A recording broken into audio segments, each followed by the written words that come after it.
is a small part of the body, but it makes great boasts, meaning like you can do a lot.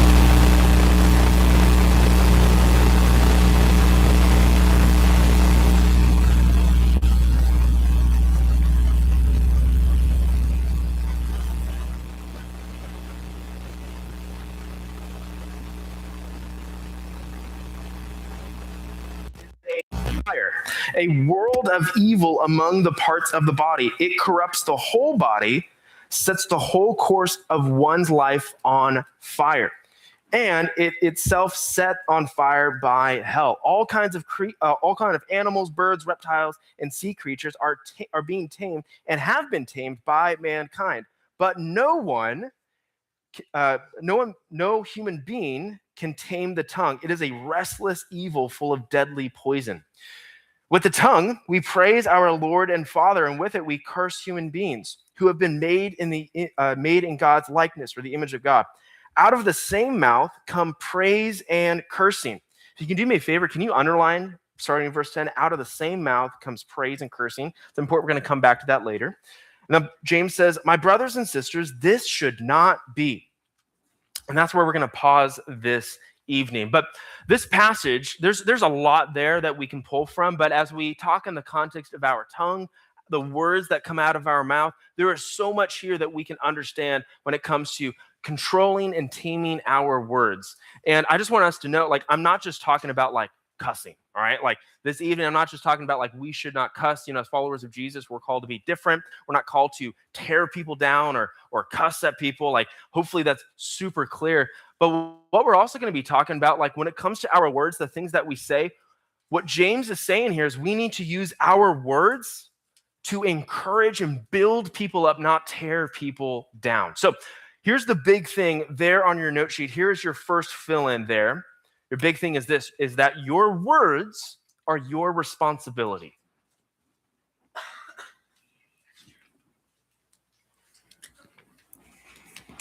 Your words are your responsibility.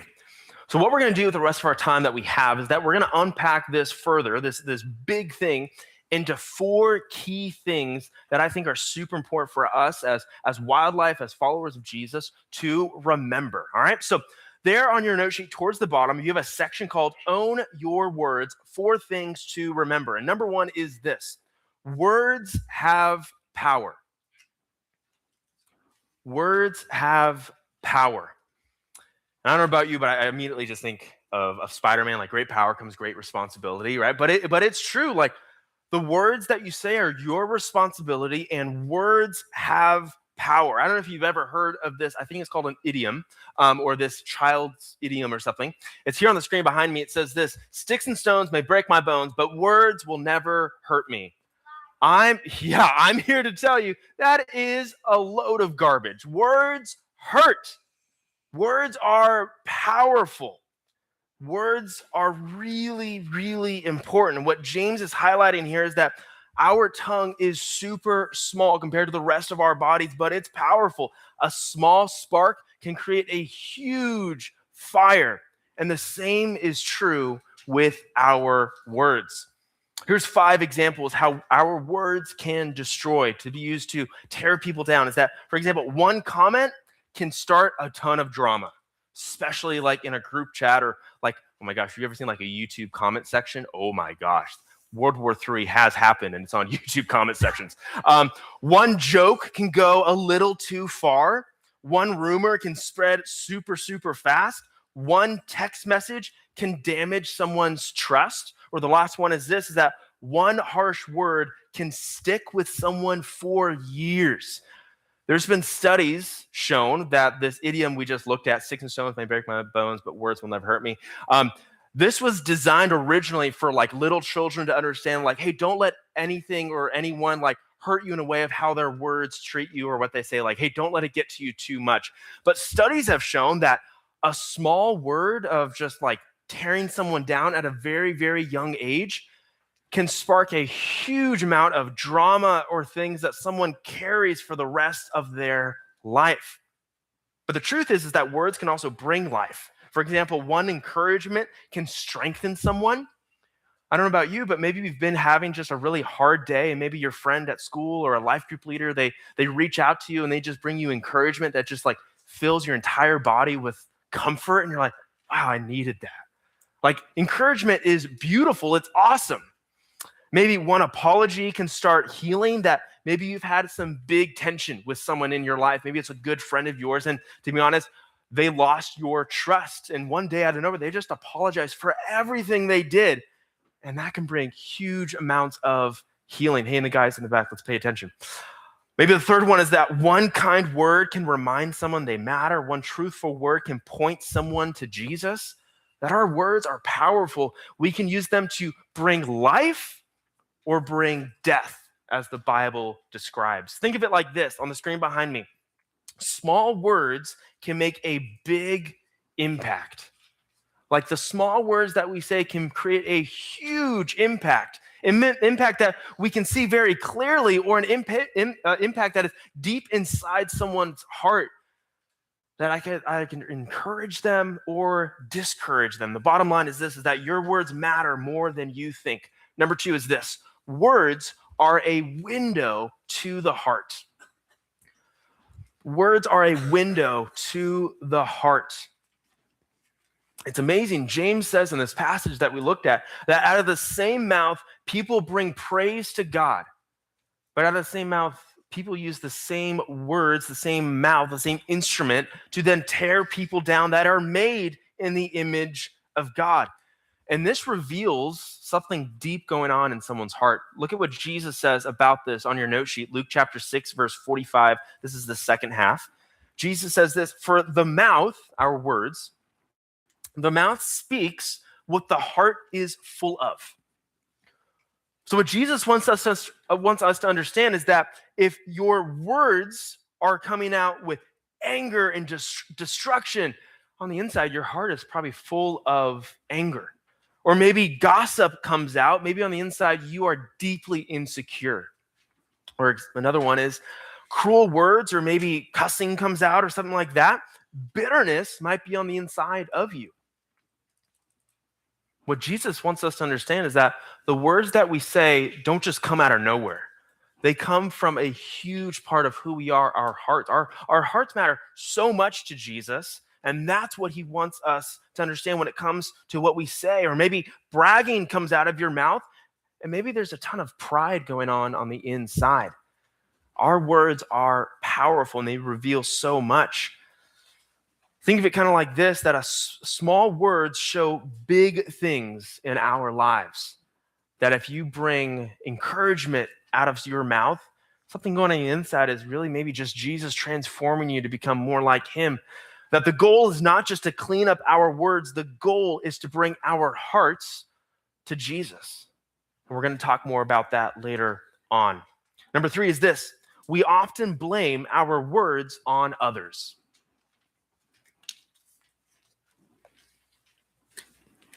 We often blame what we say on others. And when we say something hurtful, careless, sinful, our first instinct is usually to explain why it's not really our fault.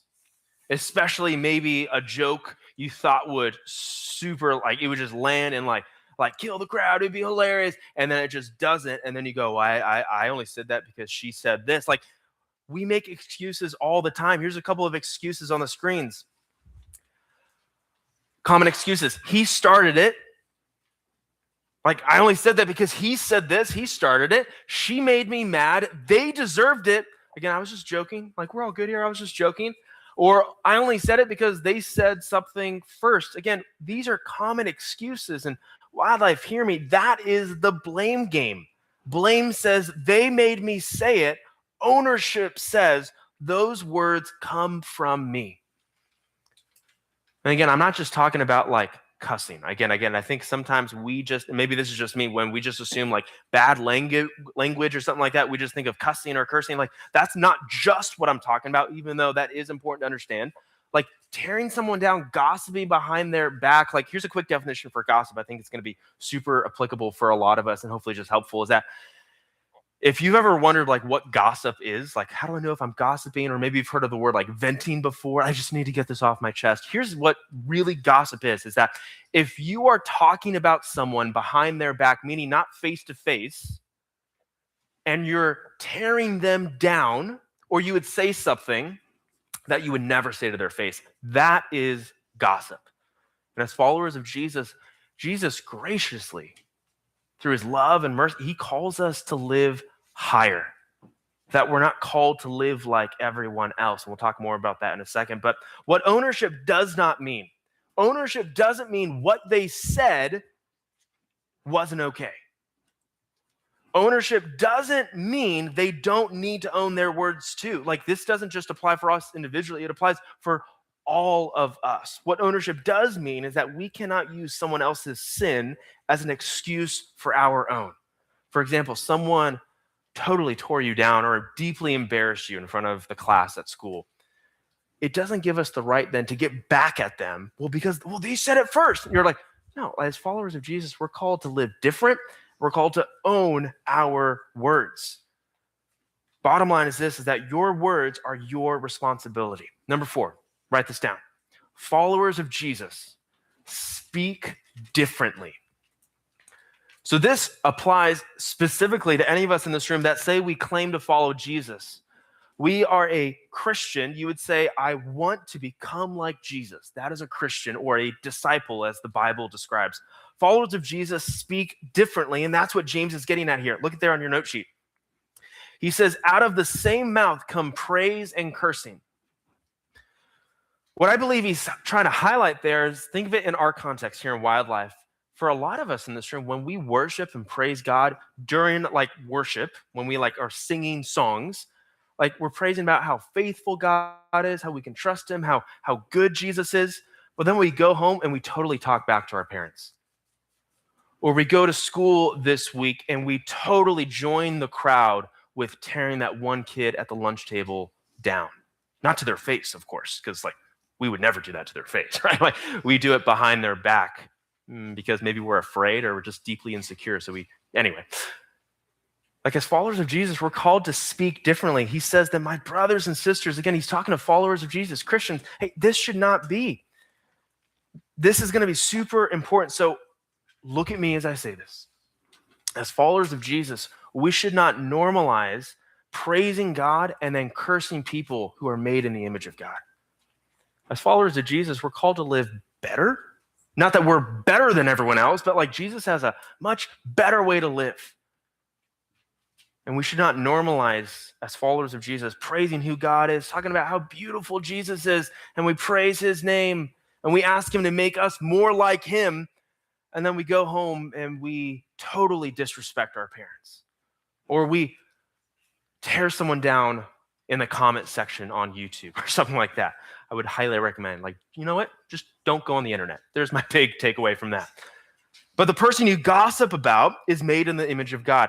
The sibling you insult is made in the image of God. Your parent you snap at is made in the image of God. The student you roast at the lunch tables is made in the image of God. That one person in your life that annoys you deeply is made in the image of God. Here's the truth, Wildlife. Understand this, that all of us are made in God's image.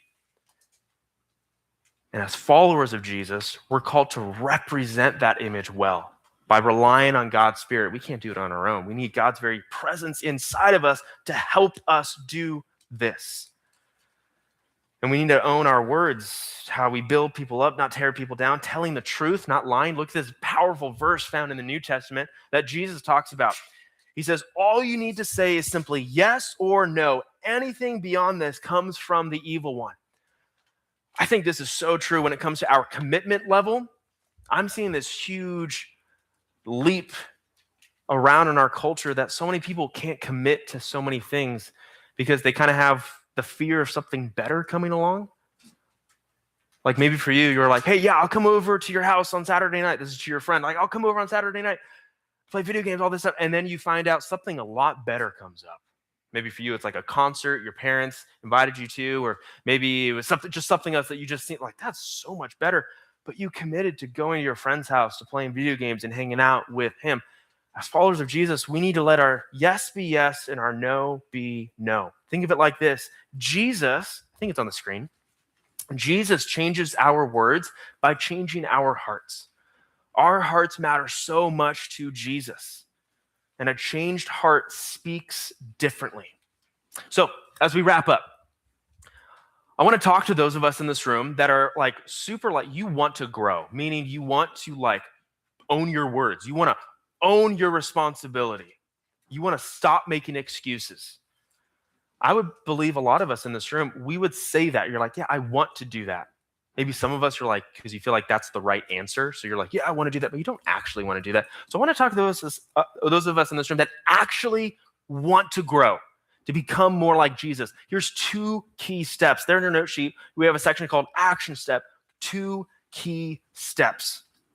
And these are things that really my heart for you guys as I lead this ministry is really like, I want you just to ponder on this, think about it, and we'll talk more about it this Wednesday in Life Group. But here's number 1. Number 1 is this: check your heart.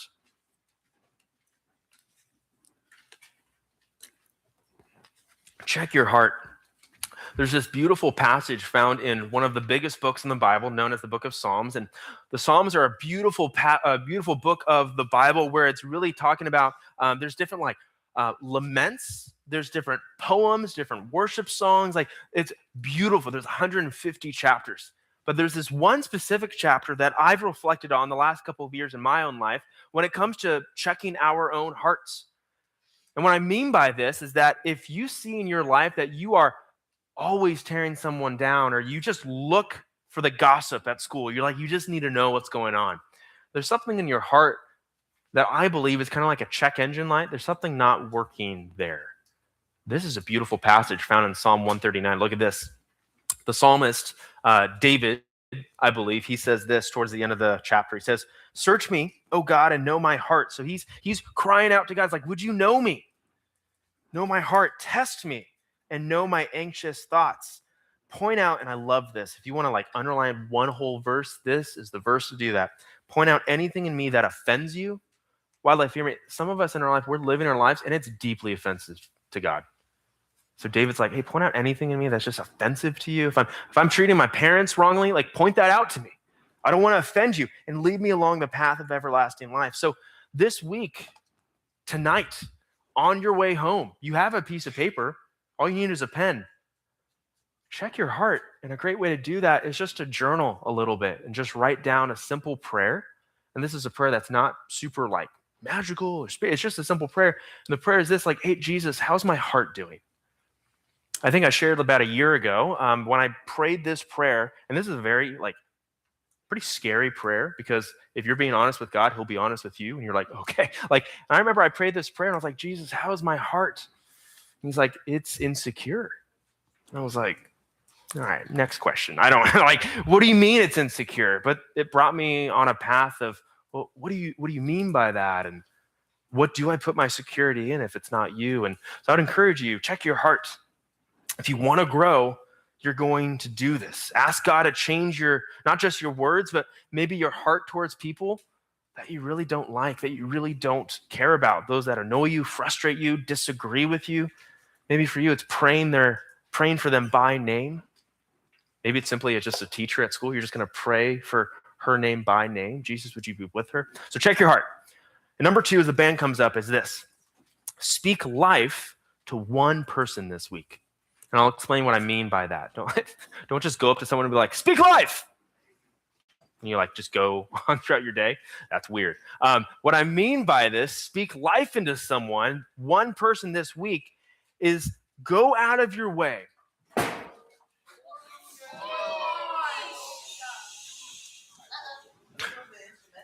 Go out of your way to encourage just one person that maybe for you would normally criticize, roast, or snap at.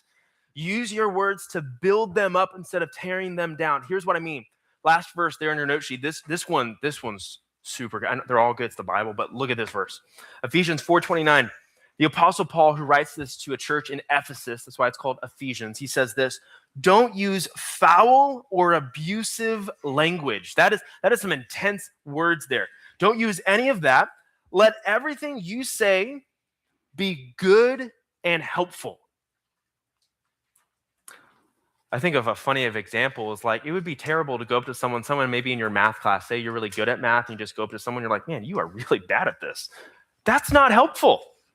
We want to encourage and build people up. He says, let everything you say be good and helpful so that your words will be an encouragement to those who hear. Wildlife, we are called to encourage people, not tear people down, especially those we encounter every single day. So number one is check your heart. And number two is speak life to one person this week. Is it a friend? Is it a brother? Is it one of your parents? Like, who can you speak life just to one person this week? Let's go ahead and pray. Jesus, thank you so much for your word, that your word never comes back empty or void. Jesus, you're the same yesterday, today, and forever. So we're excited as you continue to show us and to shape our hearts to own the words that we say. But Jesus, it starts with us on the inside. So as we go through this last song, would you just help us? We need your help as we encourage people instead of tearing people down. We love you, and it's in your name. We all said, amen. I'm going to invite you guys to stand on up, and we're going to go in this last song of worship.